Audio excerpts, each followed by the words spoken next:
would be honored to possess just half of the leadership qualities and making an impact like she has in this industry. I pray that you keep walking that narrow path and that the Lord will bring you a successful and abundant future. I love you.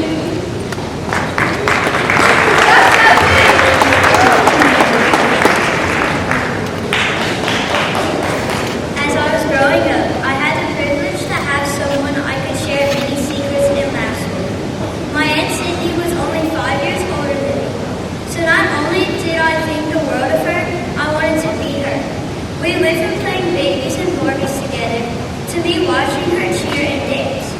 I would always sit and watch, hoping that I would be just like her. As the years flew by, I saw her change into someone I could look up to. She joined FFA and was accomplishing so much. We were always talking about the fun she had and the things that they were learning. But as we laughed and joked, Miss Ant would encourage me to believe in myself and work for everything I wanted to accomplish. Late night laughs and talks were always my favorite with her.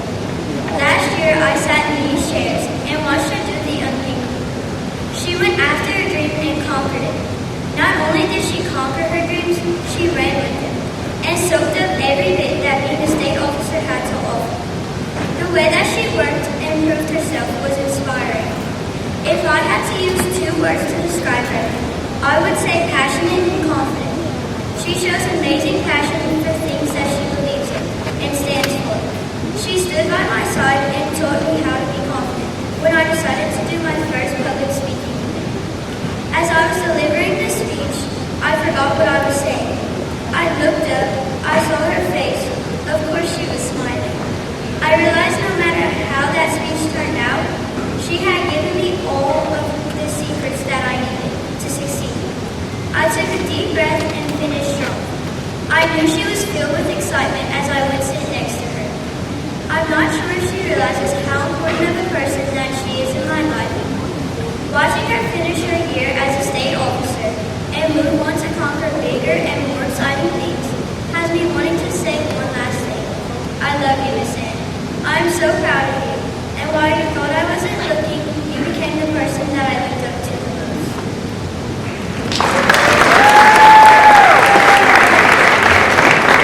Last year, I had the honor of serving on the FFA State Nominating Committee and met someone I now have the privilege of calling my best friend. Oh, Cindy, where do I even start? I guess the best place to start is by simply saying thank you. Over this past year, you have shown me and taught me so many new things. You are one of the strongest people I know and truly have a heart of gold. I think I can speak on behalf of Louisiana FFA when I say you are the definition of a true leader. You constantly push people to be the best version of themselves. You are always there for everyone, regardless of the situation. And most importantly, you share your love for agriculture with anyone and everyone who is willing to hear you talk. I am forever grateful for this amazing organization, which not only gave me my best friend, but also shaped her into the person she is today. I cannot speak from experience, but from the stories I have heard, you used to be very shy and weird. Don't get me wrong, you're still pretty awesome. However, I cannot imagine that version of you, nor do I want to, because a shy, quiet person would not be Marvin's best friend. As we both know, I don't quite know how to bite my tongue that well. Thank you, Sid, for being my big sister, my role model, my go-to therapist, and the one person that believes in me and everyone around you when we don't believe in ourselves. I do not want to think about how difficult this past year would have been if I didn't have you by my side through it all. I am so proud of you, Cindy Claire, and cannot wait to see all that you accomplish in your future.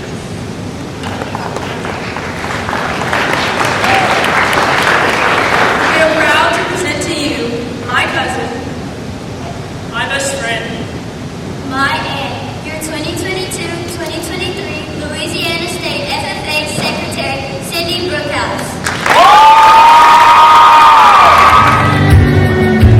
I'm still learning to be human. Everyone wants to be perfect. We always strive for perfection. Everything that I put my effort into, I wanted to do perfectly. But in my perspective, this was me really avoiding my biggest fear: failure.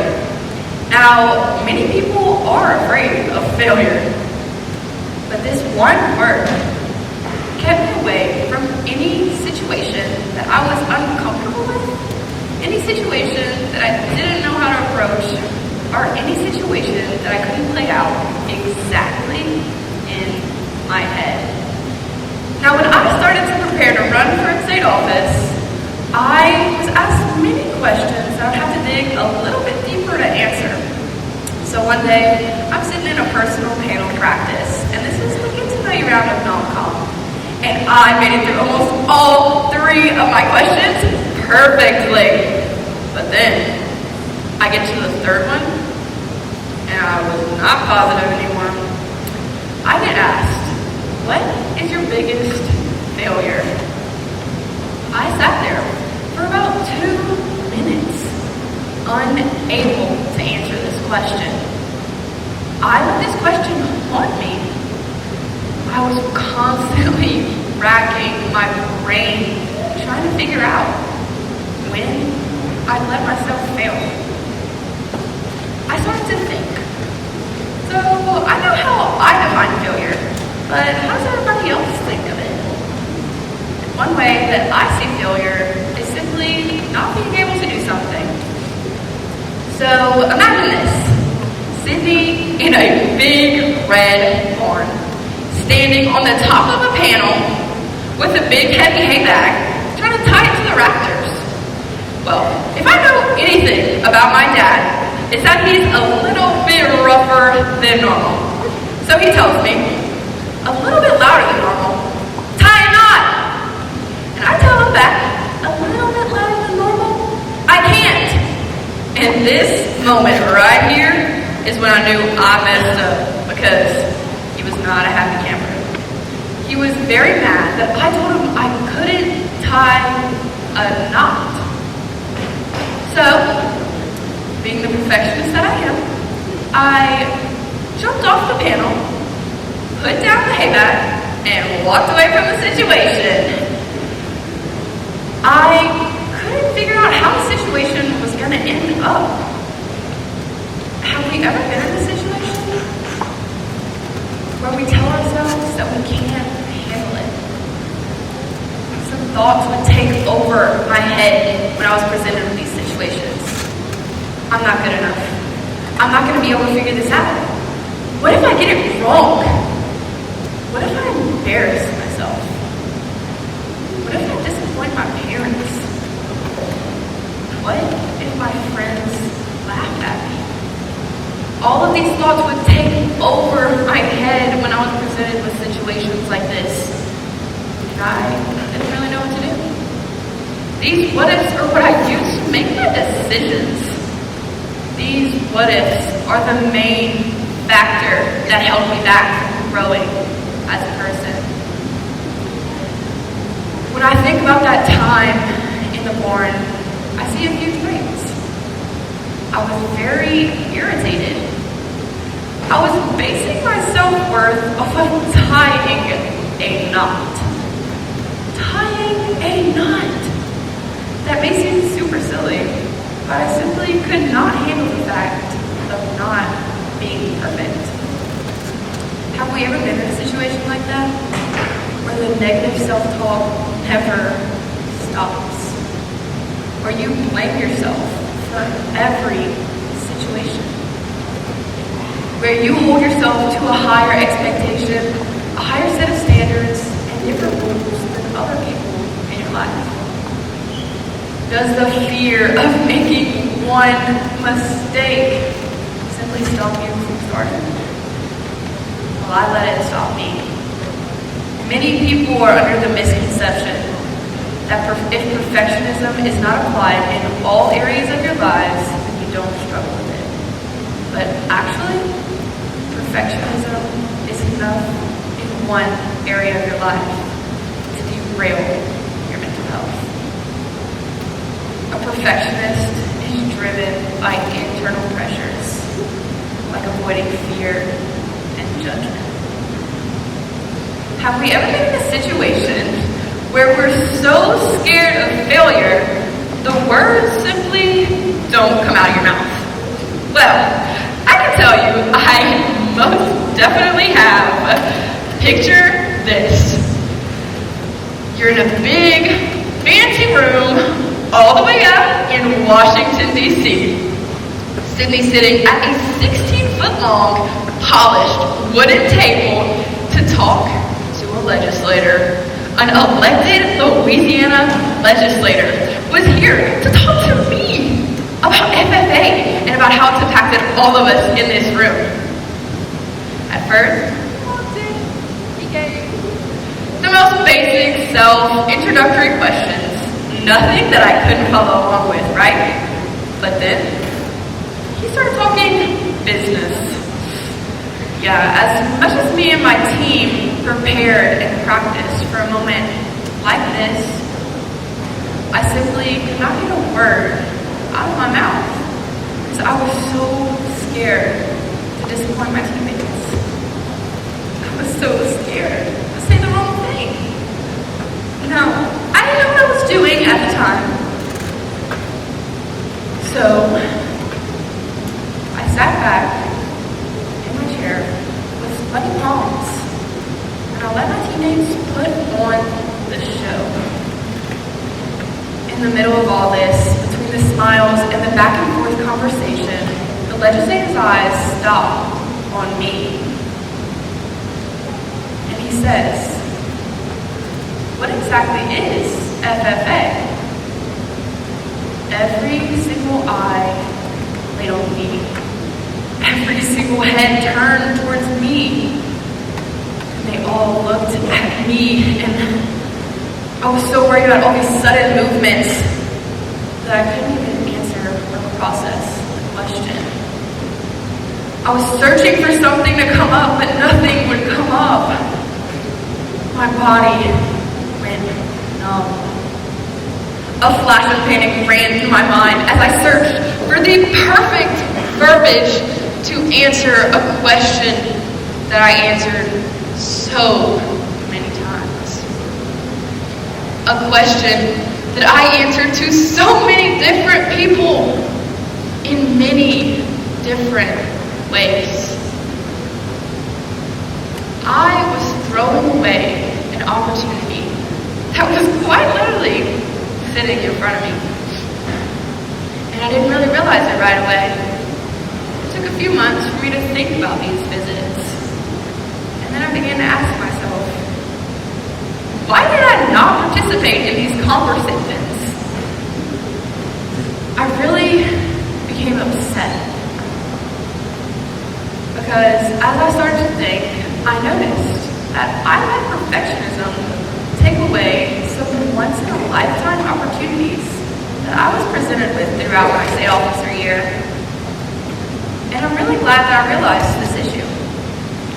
Because my need to be so perfect in that conversation led me to not even try. And by not even trying, I never got the opportunity to be successful. Success lies in seeing failure as a tool. Failure is an opportunity, not a burden. Failure may seem uncomfortable or seem like a personal setback, but it's a chance to grow. Take that chance to grow and allow yourself to ask the question, how can my failures turn into success? We never really know how our failures will turn into success. But failure is an opportunity for us to grow. Success does not define our worth. And we can't always start at the top. You have to put in the work to become successful. Much like the process of becoming a butterfly. We start off as these weird, green, fuzzy-looking caterpillars who eat the most basic leaves. But then they wrap themselves up in their cocoon, and they do all of their growing. And we can relate a phase in our life back to this cocoon as when we take those trials and those tribulations, and we choose to grow from them. butterflies pop out of those cocoons, they have the most beautiful, colorful wings that they use to drink the sweetest nectar off of the most colorful plants. But the best part is that we are all our own butterflies, and we have our own grand success. Each and every single one of us is going to have different definitions and defining lines of what perfection and failure looks like to us. Each and every single one of us is going to let those definitions hold us back from our grand success. Let's focus on using this to bring us together and not set us apart. Let's make this normal, because it is normal to struggle with simple tasks, and it is okay to take those breaks when you feel like you need them. Louisiana FFA, if you take one thing away from this retiring address, let it be that failure is the key to success. Failure will not set you apart from others. It will simply make you stronger than the ones who choose not to face it head on. You are not alone.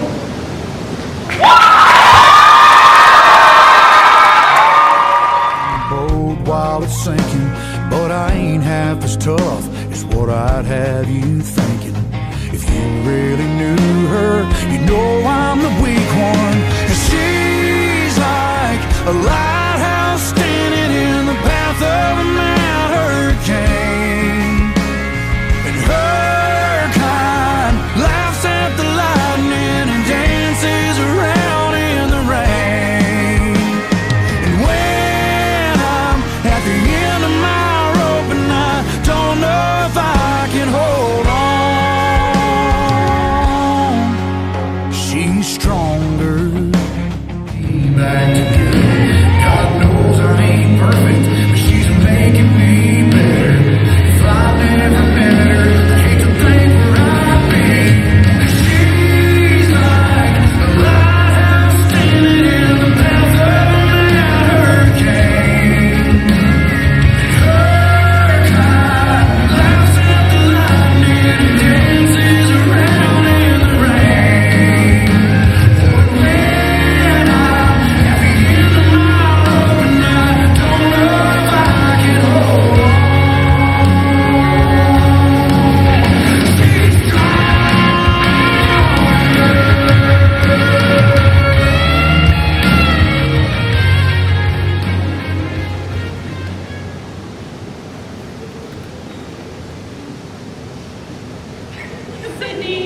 Sydney, the foot fondler. It has been a true pleasure watching you grow into quite possibly the most beautiful butterfly that I have ever seen.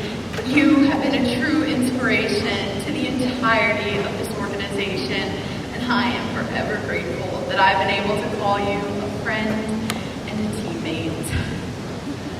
To reaching for the impossible of Colton, Grace, Lauren, Rachel, Kaden, Annie, Abby, Elena,